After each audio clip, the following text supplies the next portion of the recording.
Welcome to Plastic Model Mojo, a podcast dedicated to scale modeling, as well as the news and events around the hobby, where we hope to be informative and entertaining and help you keep your modeling mojo alive.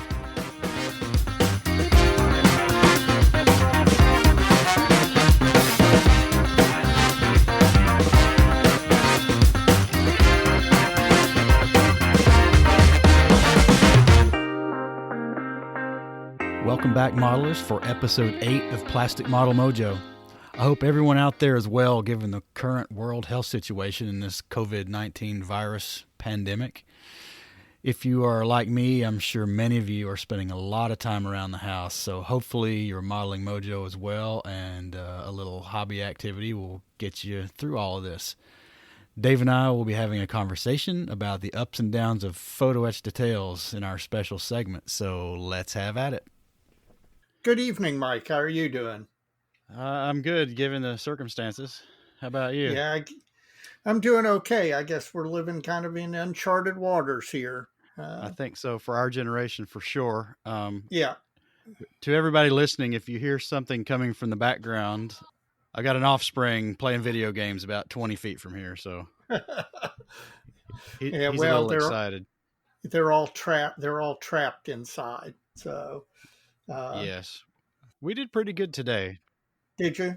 And the weather's supposed to be good here toward the end of the week, so maybe we have to stay in our yard. Yeah. Maybe we can go outside. Yeah, we'll see. So, what modeling fluid are you drinking tonight? I'm still chipping away at the Basil Hayden's. It's still got plenty left in it, so haven't moved on yet in a couple weeks, which is good. You're clearly not applying yourself. Well, not at bourbon drinking. That's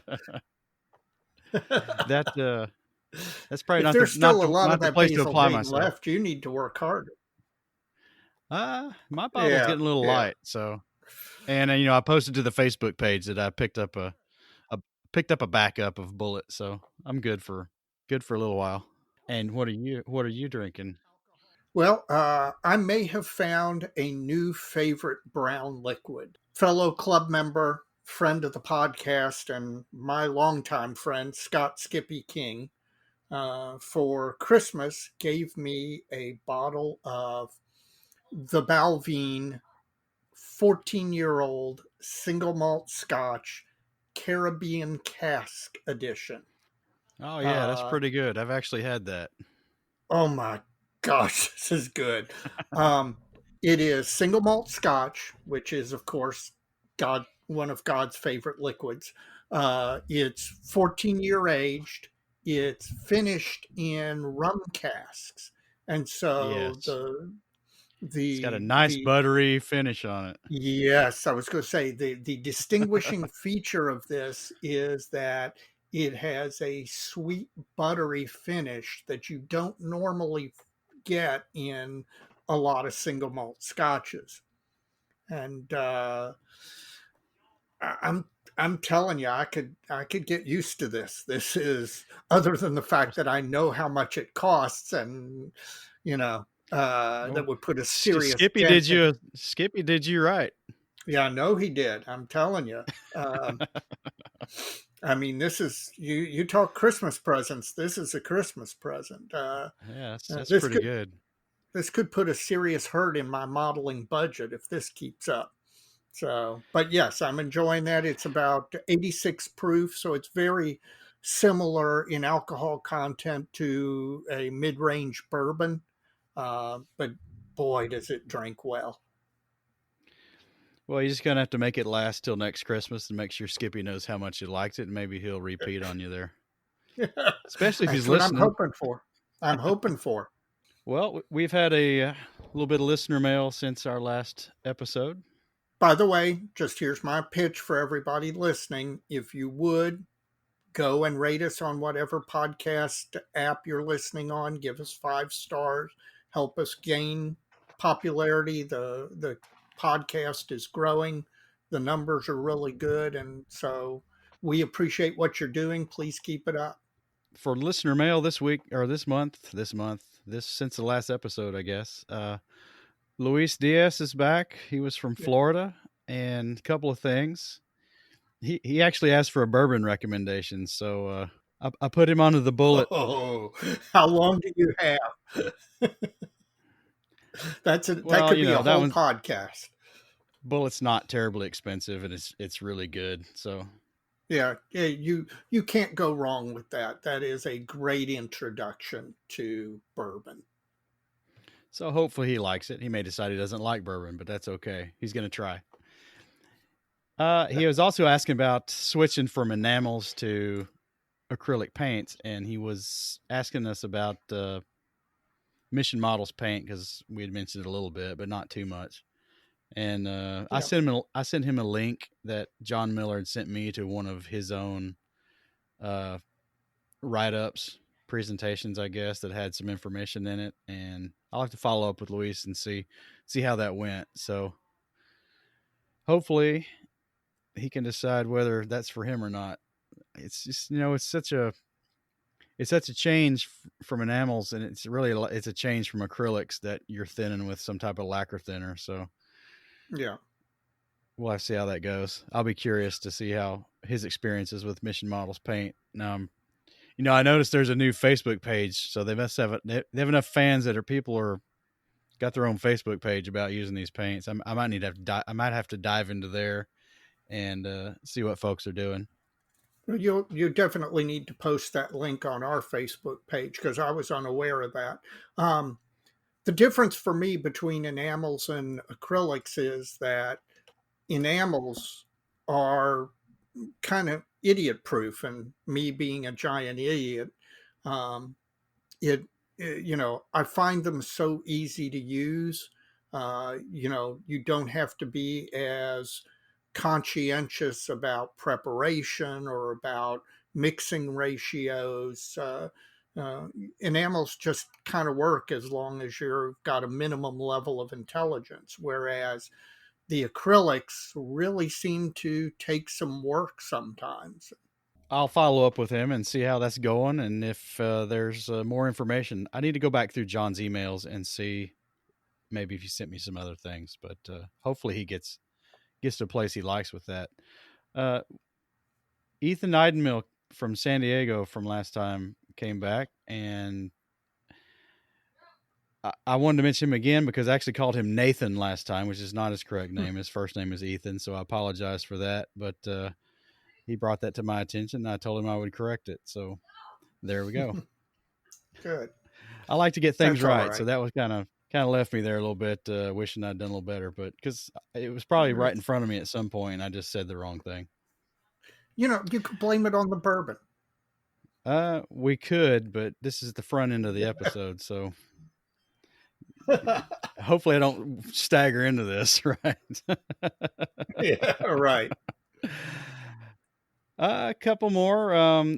There's a Rod Kuntz who's written us from he sent me a phone number which had a Houston, Texas area code. So unless he's moved and taken a phone with him, uh, he's from the Houston, Texas area, and he was looking for a brush recommendation and knew we had mentioned something. And of course, I put him on Zem brushes again, ZEM brushes, and hopefully he'll have the same experience I had with their mail order side. So Yeah.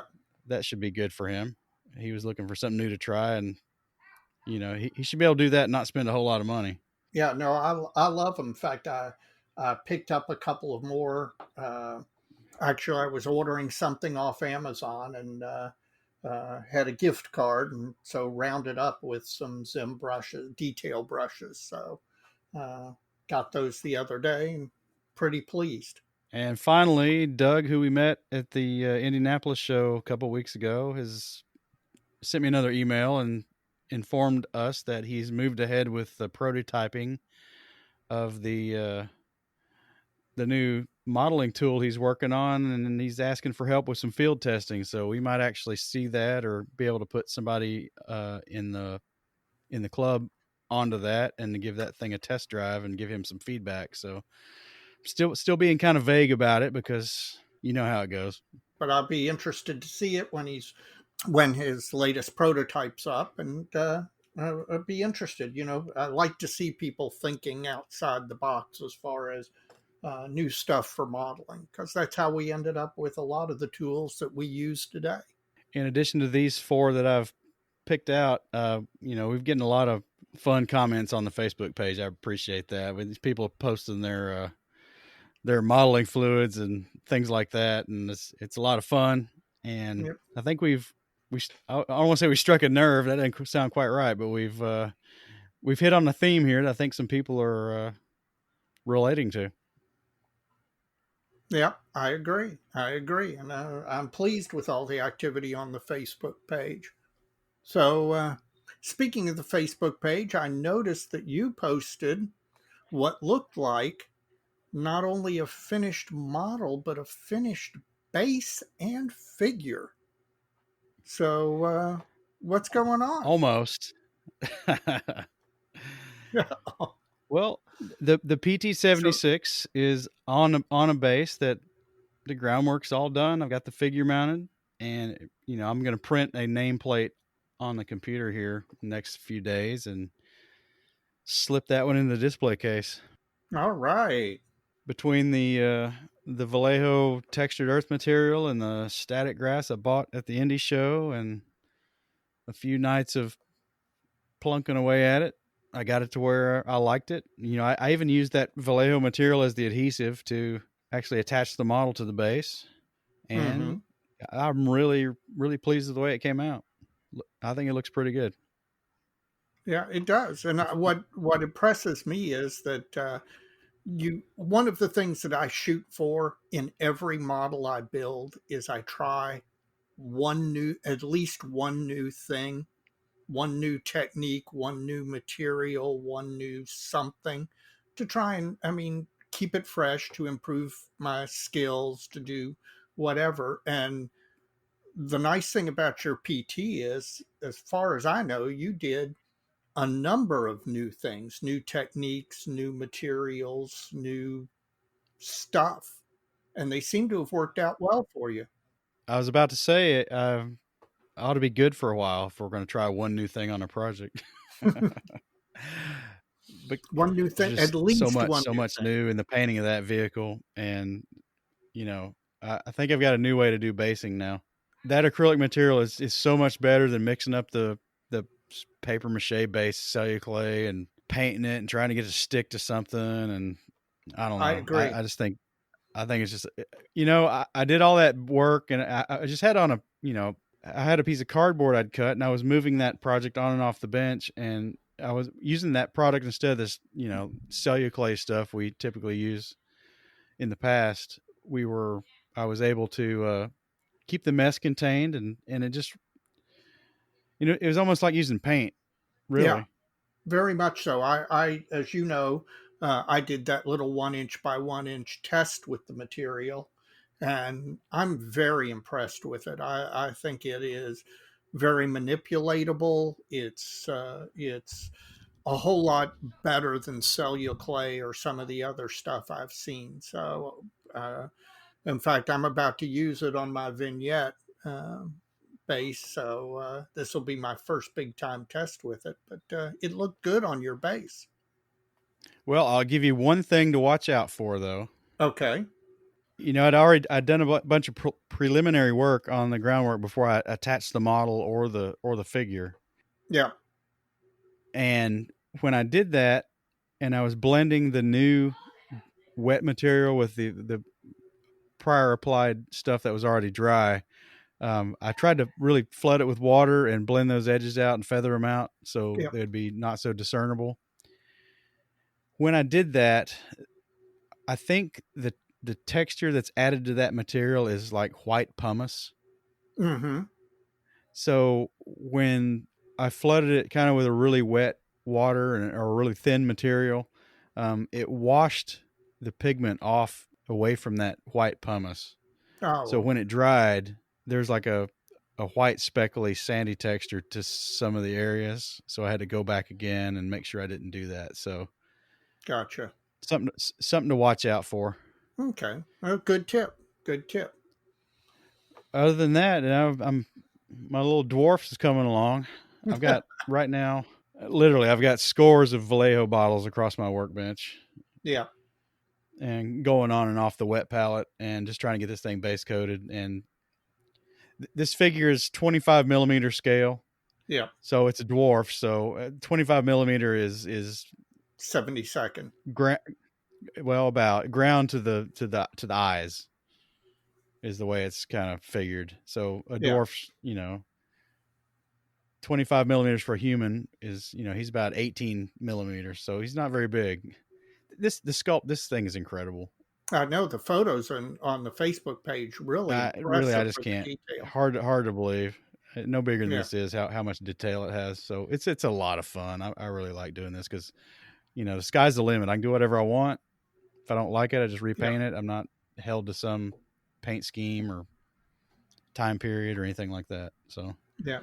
other than that, I'm itching to start something new. I got to work on the Zis a little bit and keep the painting moving forward on it. But you know, I want to start something new, and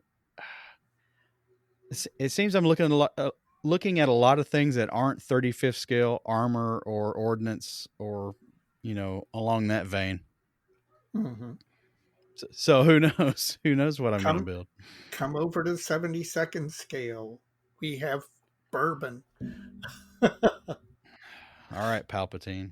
Yeah, that's right. That's right. What about you? What are you working on?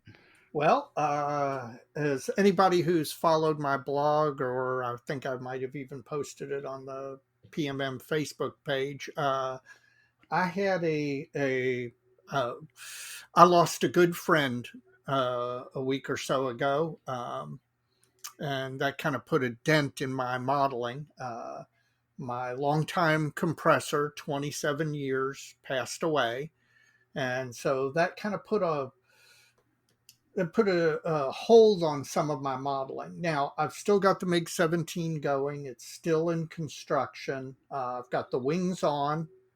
It does look like it's not gonna be a tail sitter, which was the big question. Could I figure out how to put enough weight in it to keep it from tail sitting? I think I've succeeded. I've run a test that looks promising, but we won't know until we get it up on the gear. Yeah, Um, super glue will fix that too. yeah, well, if nothing else, I can mount it to a base, um, Exactly. which is what I did with my last MiG 17, the DML kit. It was a tail sitter, so the only thing I could do was glue it to a base. Um, the MiG 17's coming along. I continue to be impressed by the kit. It's not without flaws, but it's a good kit. Now that I have my new compressor, I'm starting to paint some detail stuff, and uh, it'll be ready to prime and get in toward the finishing stages pretty darn quick from here. Um, the I've got the groundwork base done for the vignette. I have not applied the Vallejo base material yet, but that's in the very near future. So things are at least making progress on my bench. Not as quickly as I'd like, but they're moving forward. So I'm happy about that. Well, that's a good segue to what broke your wallet. Oh, let me tell you what broke my wallet. And my wallet got broken hard. I've owned a Silent Air SIL 20A for 27 years. It is a silent compressor. It does a great job of keeping the peace in my house. I can run it late at night when the family's asleep and I'm down in the model room painting. Um, and just, it's been wonderful. Well, after 27 years, it finally died. Um, and frankly, its death was probably due to my neglect of some maintenance issues, aka I didn't drain the air tank as often as I should have of moisture, and it finally rusted through the bottom of the air tank. So that killed it. Even though I had considered other options, such as a compressed air tank from a compressed air company, which a lot of people use. Um, given the great service and 27 years that I got out of that compressor, even though it's not cheap, we're talking about $500. I went out and bought another one, another Silent Air SLIL 20A, and it arrived the other day. I loaded it up with oil because it's a compressor that where the engine actually sits in a pool of oil, and that's part of what keeps it so quiet and helps it run so well. So it comes without the oil installed. It comes with the oil separately, so you have to load it up once you get it. But I loaded it up. I attached the product that I owe you a lot of credit for, what I call the Hydra, which is I have 4 airbrushes connected up to the compressor at any one time. And Mike helped me many years ago build an attachment for the compressor so that I could have 4 airbrushes hooked up at once. And Yes, I'll it's post a a crowning picture. achievement in my engineering career. Exactly, exactly. I'm sure it was your most difficult job. But it's so I'm hooked up. I airbrushed last night, and God, it feels good to be back, even if it did break my wallet pretty darn substantially. So top that, Mike. What broke your wallet? Come on. Well, actually, I think I can. Oh my gosh. Unfortunately, it's not modeling related. All right. What happened? Uh, the IRS sent me a letter. Oh no.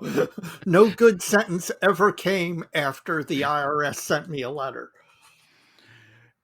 No, I made a stupid mistake on my tax return last year, and it's going to cost me about $2,700.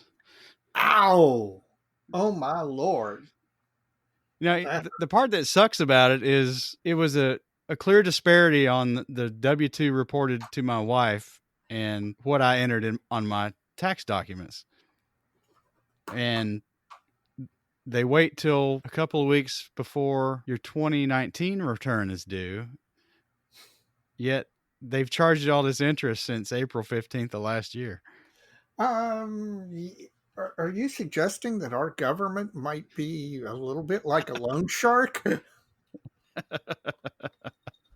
Maybe a little bit. And nothing like an IRS letter to make you a libertarian, as if you weren't You make already. well, we know the answer to Yeah, exactly. that. I've been real good since the Indianapolis show. I've not bought anything. Now Yeah. I've got my eye on a few things. All right. So I think in between now and the next episode, I will probably have something that floats in 70-second scale made by Airfix. Oh, I know what you're talking. Ooh, I know what he's talking about. But I'll tell you what, we'll tease that and see if anybody else can figure it out. There are actually more than one choice in that regard, but Yep. I'll be interested. I'll be interested to see. So it's another nostalgia build maybe. Yeah. Well, good. Well, good. And if that mini art T34 hits between now and next time, yeah, we'll have an issue on our hands. Assuming the mail's running. Yeah. Well, the mail's running, but Not everywhere it's not. you and I may have some time to model these next week or two. Yeah, we might. Yeah. It's getting a little dicey, man. I'm telling you. Fingers crossed. We made a little joke last time about photo-etch. Yes, people seem to like that. I guess so. So tonight's special segment, photo-etch, love it or loathe it.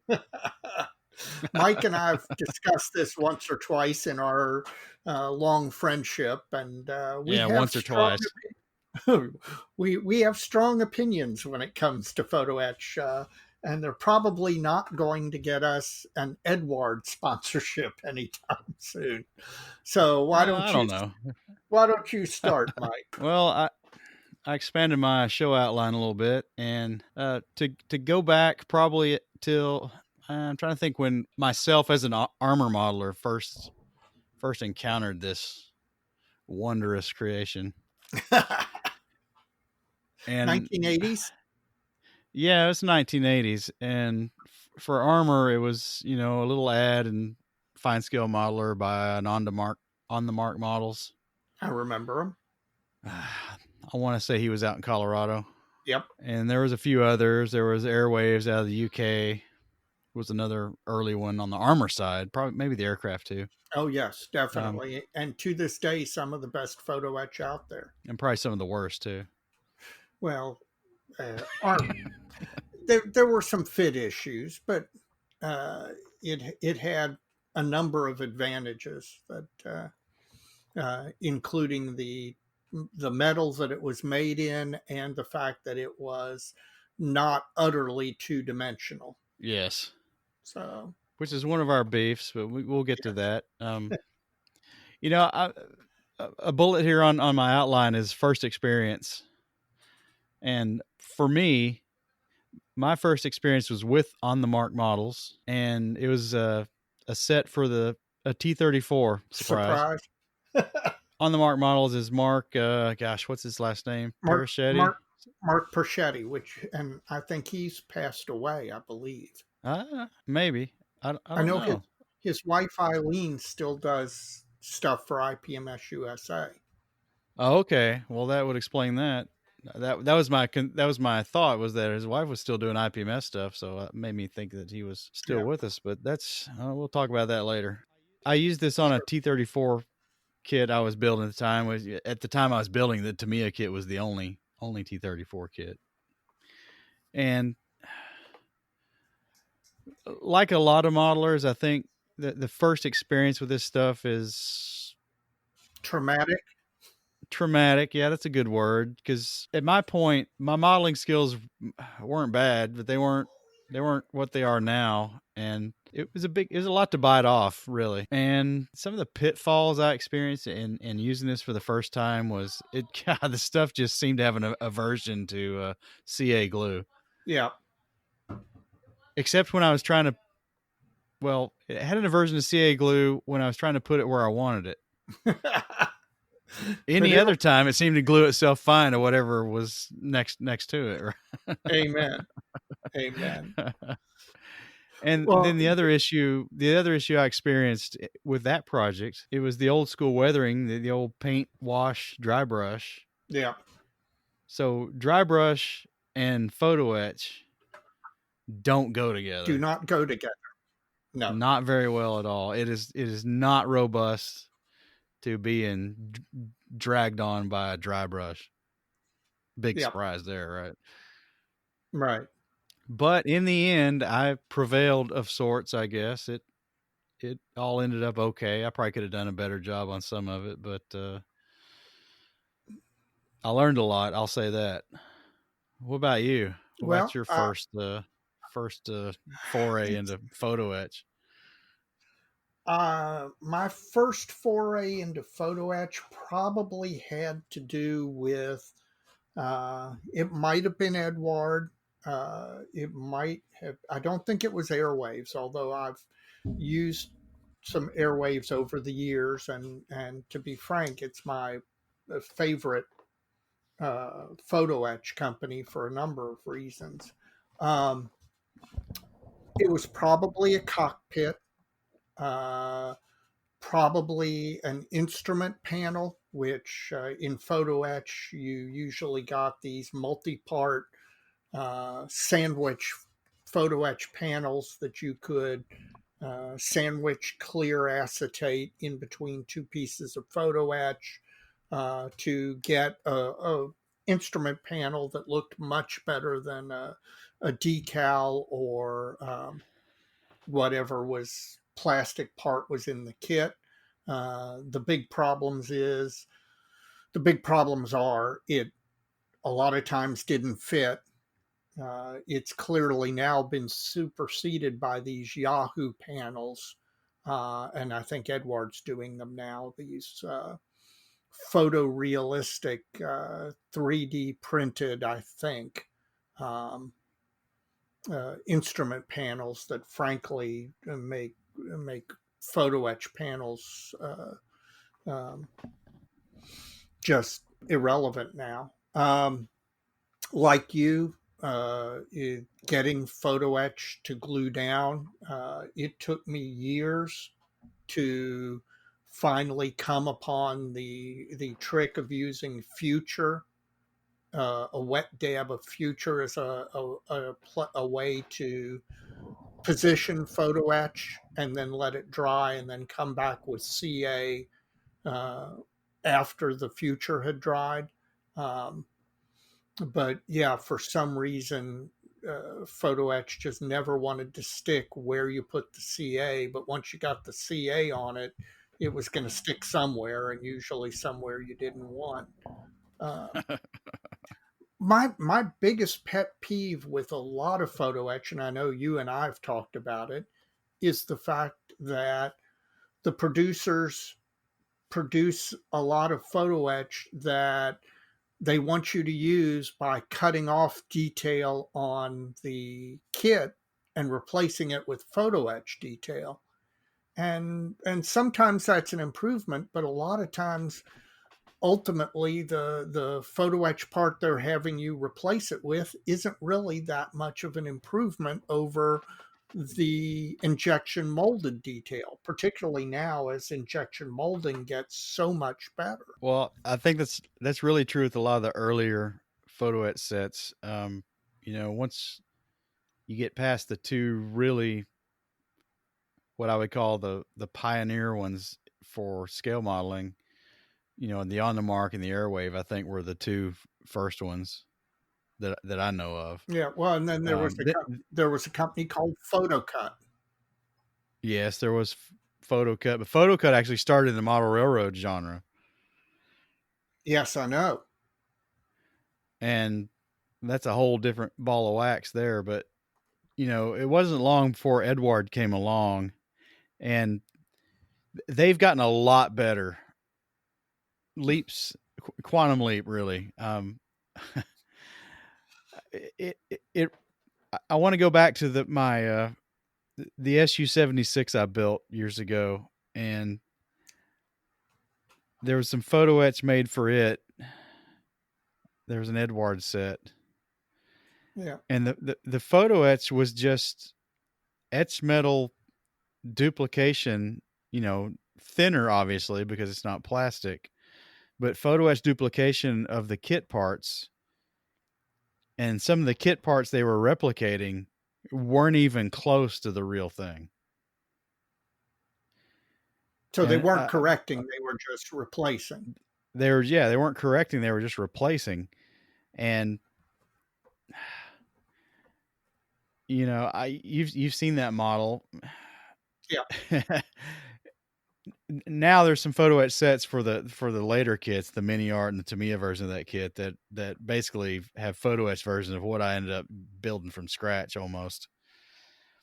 But the ammo storage lockers or racks or what I'm thinking of, the ones in the Allen kit were horrible, not even close to the real thing, and the Edward ones were just duplicates of those, only in a third of the thickness or a quarter of the thickness because they were photo etch.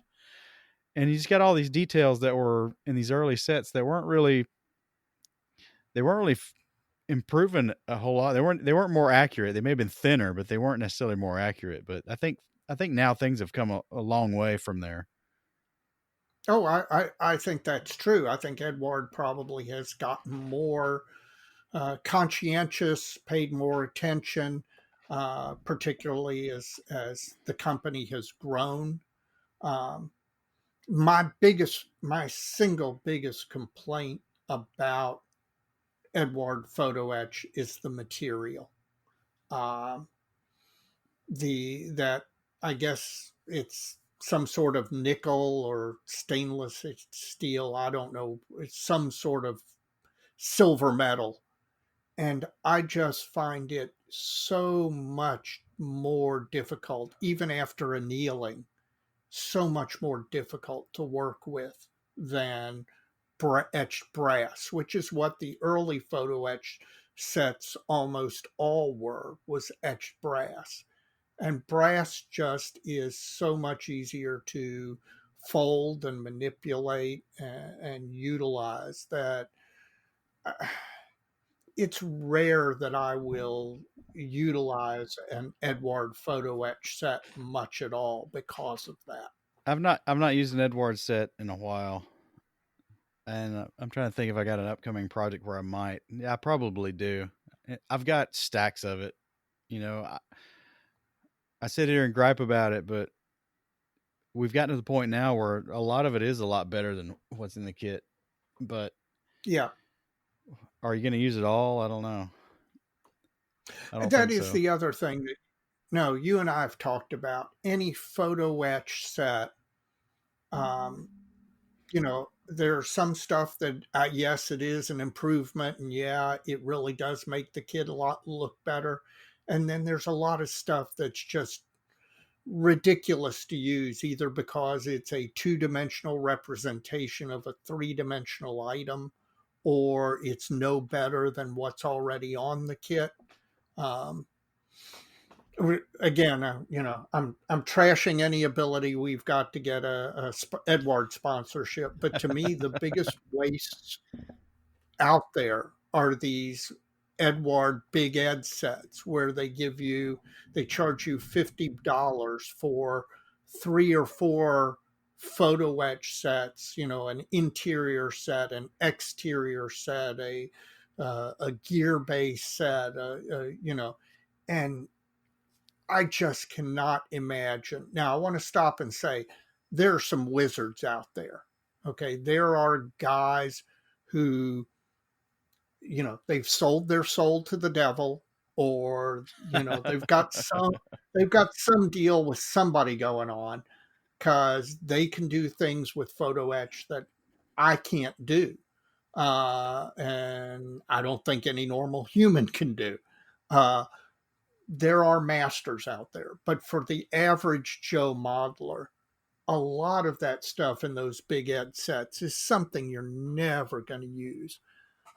I don't think in all my years I've ever used even 50% of a photo etch set. I don't know about you. I do tend to pick and choose as well because of the things we've talked about. Some of it makes sense. Some of it's brilliant, right? But and then some things Yeah, are just it's not better. It's different. yeah, It's thinner, but that's about it. And it's usually like you said, it's something that's three-dimensional, and maybe the kit part is not so good, but it's three-dimensional. And the photo it set has this representation of it that's two-dimensional. Well, it's not really two-dimensional, but in practice it is because yeah, it really has sure. minimal thickness when it should have some. And the paint buildup can fix some of that, but not always. Yeah, Photo etch I think is really a boon for like 1/350th and 1/700 scale ship modelers for sure, because absolutely. there's details there that you there's just no other way to do them really. Yeah. And that's where some Uh, of the wizards are. If you're out there looking Absolutely. online, some of these guys are just absolute. Some of these ship modelers with these radars they do some stuff that I couldn't do on my best day with a 20-minute head start.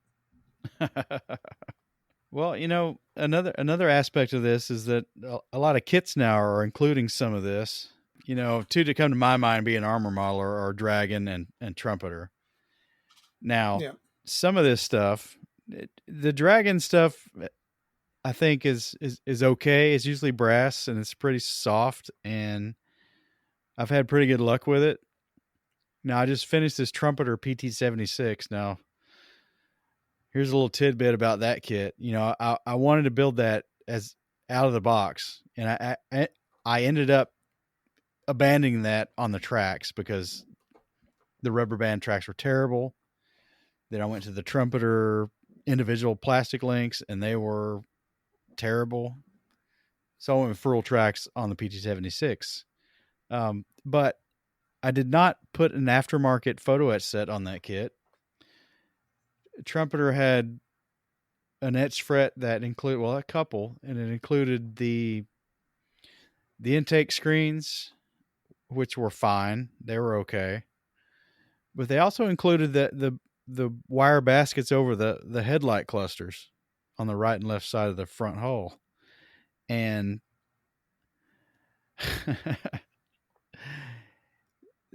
they were terrible. I mean, to be honest, even after annealing, if you form them and then had to tweak them at all after you formed them the first time, they were going to break. So the headlight baskets that are on that PT76 are the third fret that I used. Wow. I broke the kit set. The uncle, our friend in the club, provided me a set from his kit, and then another member of the club provided me yet a third set from their kit. And the third time was a charm. I finally got them formed the way I wanted them without breaking them, and got them on. And this is actually after I heated them up cherry hot with a little butane torch I've got, and Yeah. tried to soften them up, and they still just they break, they fracture at the bends, and it was very, very frustrating. Yeah. Well, A, you've got a lot of good modeling friends in the club. And No B, doubt. yeah, that is my experience with it's probably well, I don't want to say the single most frustrating, one of the most frustrating things in modeling is dealing with photo etch. Now, sometimes it's necessary on that uh, Oka that I finished. Brengan sells a separate photo etch set for it, and I bought it because it has some things that you really do need, like the big ones are the ring and bead sight that Oka had. There's really no other way to reproduce that. It's too fine in 70-second scale to be done in plastic. And if it's not there, you do notice it because that's a feature that's kind of noticeable. But they also, on that same fret, tried to do the mass balances in photo etch. And it didn't work. First of all, it's a two-dimensional representation of a three-dimensional item. Secondly, they were so freaking tiny that there was no way to fold them and get them to retain any semblance of their shape. Um, so ultimately, I didn't use those. But that's a perfect summation of photo etch. I had the fret. I used some parts. They really did improve the model, but some of the other parts, just a complete waste of everything. Well, you mentioned not being able to fold it, so Yeah. that gets me to the next bullet on my outline is kind of the techniques. And in the under this techniques bullet, I've got kind of tools and adhesive, and then solder, and there's another technique I saw on a YouTube video this past week that was really interesting. But let's start with the tools. The pitfalls I experienced with my first first foray into photo etch was that there weren't any specialized tools. So you were bending them with pliers or tweezers, and sometimes that worked and sometimes it didn't. It just depended on the part. So myself, I've got two of the Hold and Fold branded PE tools from Small Shop. Is what I Yep. use. I've got a short little 4-inch one, and I've got a longer one that's about 6 to 8 inches long, I think. What about you? What do I you do. use? I've got the two most important things for photo etch manipulation for me is the hold and fold, and I've got an original hold and fold, um, and then I've got a pair of flat pliers. The plier part is just two flat pieces of metal, and you can use that by gripping whatever you're going to fold in that, pinning the part down with a pair of tweezers or something else, and then bending the part using that set of pliers. I've done some folding with very fine pointed tweezers of very small parts, but to be honest with you, I find most small part photo etch so frustrating that it, at least for me, I do not have the skill. Like I said, there are guys out there folding up 700 scale radars, and they do jobs that are amazing, but I can't do that. But yeah, you've got to have a folding tool and some pliers or tweezers that are uh, flat nosed in order to do photo etch manipulation.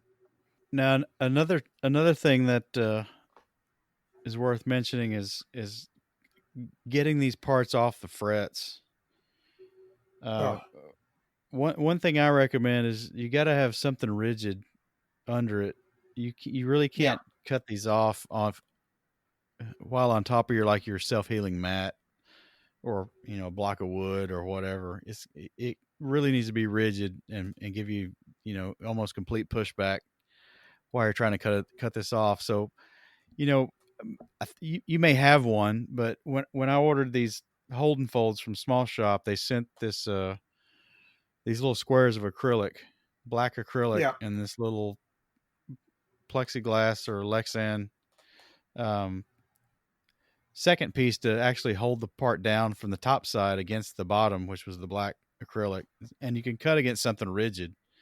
Really, really yeah, important, because if you don't, you're just going to bend it on the fret before you ever get it off. yeah. I use I go to Lowe's and I get tile samples, which frankly they either sell very cheaply or they give you for free. And marble tile samples are fantastic as a super rigid surface against which to cut photo etch. Now, my big tip on that is if you are cutting photo etch, you need to take either some double sided tape um, or some like Tamiya yellow tape and fold it double and stick your photo etch fret to it on your cutting surface so that when you cut it, it doesn't go flying off into space. I cannot tell you over the years how many pieces of photo etch I launched into orbit by cutting it on a surface, thinking I was holding it down and going to keep it pinned down, and ping off into the universe. Now, I've got another tool that unfortunately is not being made anymore, but I'm going to mention it because if somebody can find one who's an armor modeler, it's really worth seeking out. There was a company called Auswerk Design. It's in the Mm-hmm. United. It was in the United States, and they had a tool called the Fender Bender. And the Fender Bender was a. I'm looking at it right now. It's about 6 inches long, the working surface, Mm-hmm. and it clamps down with a finger plate, or if you turn it around, a continuous edge, just like the Holden folds or any of these other PE tools that are out there available. But this thing works just like a machine shop bending brake in that the entire work surface bends 90 degrees. You don't have to slip a razor blade under it and fold the part. So what this thing allows you to do is, where I've used this is like a Panzer III fender, where you've got the turn down edge on it that runs the entire Right. length of the fender. You can put that entire 6-inch piece of photo etch in here and bend that edge with one motion. And that way you get a Whereas nice continuous bend.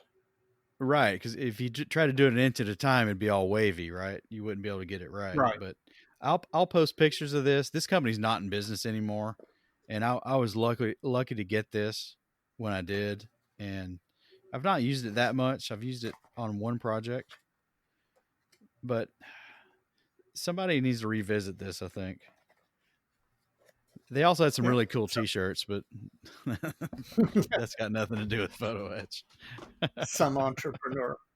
Well, I mentioned earlier, as far as adhering photo etch, for It's my years next I bullet, by the struggled. way. Well, see, I'm good. I'm that good. Um, I struggled for years with CA and with white glue and I don't know, it was somewhere online, and I would love if I could remember or identify the first person I read who mentioned this. I'd give you a shout out in the shout out of the episode. But somebody somewhere mentioned using Future to apply photo etch by taking and putting a dot of Future only where you wanted the part, right there. Then you could put the photo etch part down, move it, adjust it, then let the Future dry, and then so the photo etch at that point is weakly attached to the model just by the dried Future, and then going back with, thin super glue or whatever your adhesive of choice is to give it a more permanent bond. But since I learned that little trick, it has really helped my placement of photo etch on models. Yeah, that's interesting. I have to try that. One thing I've done in the past is Evergreen makes that 5 thousandths of an inch styrene, Yep. which is really just whisper thin, really. And Paper almost. there's been instances where I've actually attached the photo etch to that styrene sheet and then cut it out. Mm-hmm. Attach the photo etch to that with like CA, where the placement was not precise. I could just stick it Right. on there anywhere, and then cut it out, and then actually glue that to the model with regular liquid model cement. Mm-hmm. But And basically that the evergreen melts away. pretty much that's not going to work with Yeah. everything, but that's one consideration you can have. Um, Yeah. Another one you're familiar with, I'm sure, is Gator's Grip, the Yep. the acrylic, which is kind of the same thing as, well, it's not the same thing, but it's similar to your future trick. It's probably a little bit better bond, Right. but that's the primary marketing angle for that stuff is photo etch. Yep. And Yep. he's got a thin version now too, so there's two thicknesses of that adhesive available now. Yeah. I've got the thick version. I don't have the new thinner version. Have you soldered much? No, but we have in the club a member who does, among other things, 350th and 700 scale ships, and his background, he taught soldering for, um, I think he said on and off for like 30 years in the electronics assembly um, uh, arena. And he did a seminar about,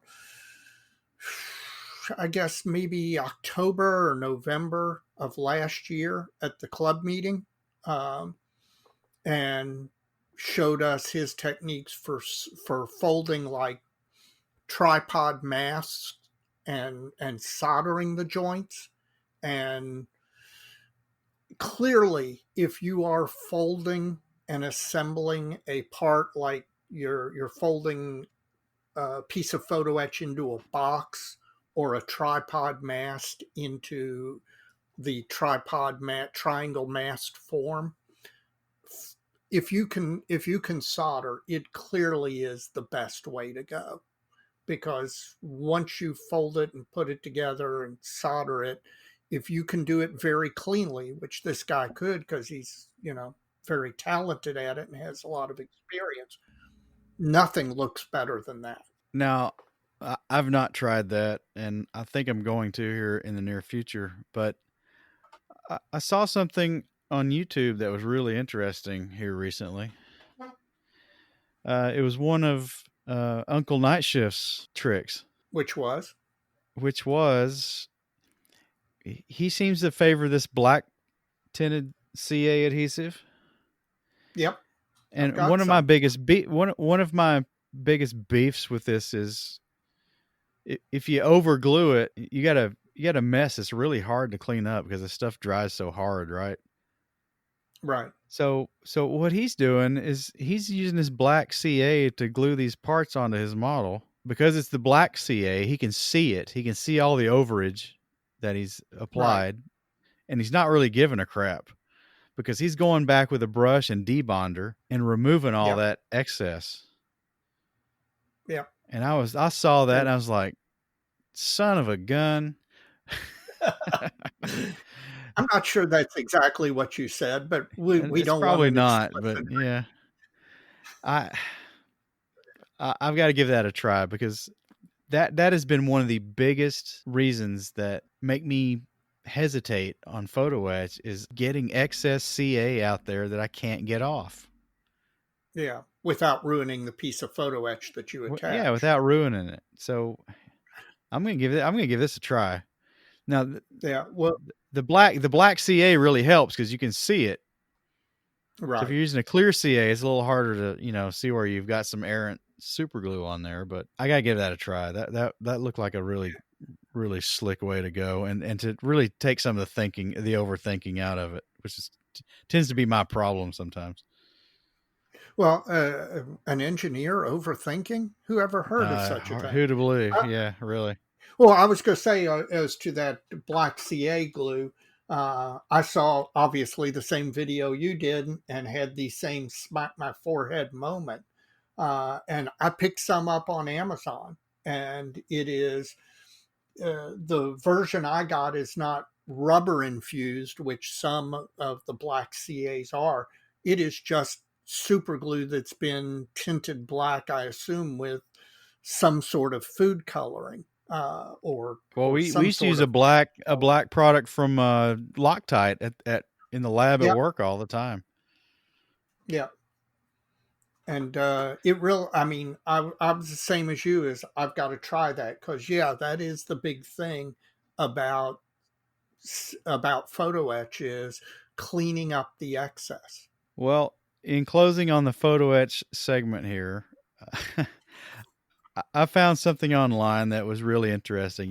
We've got the few parts that come with some of the kits, and we've got these really exhaustive sets from like Edward and others that are out there that really include a lot of stuff that you may or may not use. But if you really dig photo etch and it's your thing and you can just slam dunk it every time and you got the game to pull it off. There is a company called Jasmine Models out of Japan that makes, I can't remember the scale. They're either 72nd scale or 48 scale, but they are complete skin off airplanes Yep. that are entirely, well, they're not entirely, the engines and the pilot seat and stuff like that are cast metal, but every strut, every wing spar, every cross section bulkhead, everything that's on the real aircraft with all the lightning holes and everything. That's what these kits are. Have you seen these? Yes, I have. Uh, as a matter of fact, many years ago, club member Mark Cable, his wife, asked me to get one of those for him for his birthday. It was, I think, the Spirit of St. Louis. Um, and I actually ordered it off Hobby Link Japan. But yeah, these things are amazing. And now there's companies doing more popular versions of that for the general public. They've got the Eiffel Tower and all sorts of um, Well, monuments that's and the metalcraft stuff at the cash register at Hobbytown. right. Yeah. This is a BF 109 with the Yes. skin off Yep. with every cross section of the wing all the Oh way to the yeah. wingtip. It's just amazing. It's Not insane. for me. Not for me at No, all. but it's beautiful to look at. But Once it it's is done. beautiful to look at. Yeah. And the guy's in an insane asylum somewhere. Yeah, probably. Yeah. Well, as we said in the last episode, photo-etched our drunk friend who you like to go out with, and they're going to get you in trouble sometimes. So, any, Exactly. any anybody out there who's listened to this episode, if you've got hints, tips, suggestions, stuff that works for you, stuff that we've mentioned that you've tried and it didn't work, whatever, this is an area where I would love to hear from listeners and give us your hints, tips, and tricks. Absolutely. So, Mike, I think we've beat photo-etched to death, or it's beat us to death, depending. Yeah, maybe. So, uh, who are you going to give your shout out to this week? I'm going to give our shout out to our fellow podcasters in Canada and our fellow podcasters in Australia at Scale Model Podcast. That would be Stuart and Anthony. And on the bench, and that would be Dave, Ian, and Julian, who Julian just had a COVID-19 scare, so he wasn't participating in their last episode. Yeah. As a courtesy to his friends. And, you know, everybody's pumping out the content, and crap, man. If I get furloughed for a little while, we may go weekly on this. Well, I'll tell you what, modelers may be the only people to survive this epidemic, because let's face it, we've been practicing social distancing and isolation for 20, 30 years. That's right. You know, so far this thing's starting to look like the first 20 minutes of every zombie movie I ever watched. That's right. So, let's hope my not. Shout outs, my shout outs are to all those guys who are still kicking out the content and hanging in there. And, you know, Dave down in Australia is in emergency services in some degree. I'm not sure if it's just fire service or if it's, he'll have to clear that up for me via email, hopefully. But, you know, he may have to be in the thick of this somehow. And my thoughts are certainly out to him if he's got to do that, because who knows where this is going. We're certainly off the map. Uncharted territory. Here there be dragons.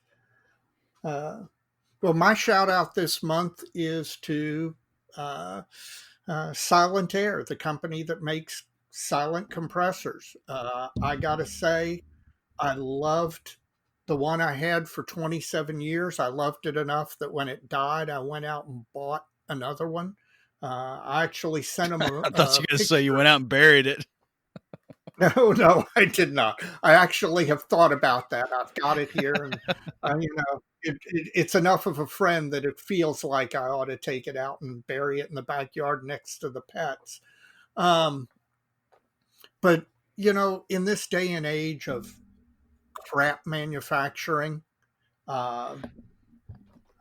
it's nice to see somebody who builds a product that lasts, that's well engineered, well made, and works and lasts. And boy, I got to give them credit. It does. Their products, I highly endorse them. Expensive as all get out, but really, really fantastic product. So my shout out is to Silent Air, and if they want to throw me a free compressor, hey, that would be great, but I already bought one. So well, you just gave it to me. Yeah, there you go. Yeah, I could recommend it for you. I was hoping maybe to get your old one, maybe fix it, but it sounds like it's pretty much toast. No, actually, Mike, you and I'll have to talk about that a little bit off air, because I think you can. And if I could weld, I could fix it. Exactly. And it's not even as hard as you think it would be, because of the way they've manufactured it. So you and I'll talk about that off air. I may well do that. All right. Well, I don't know if it'll be in 2 weeks from now, or 1 week from now. But until next time, Dave, there's just so many kits.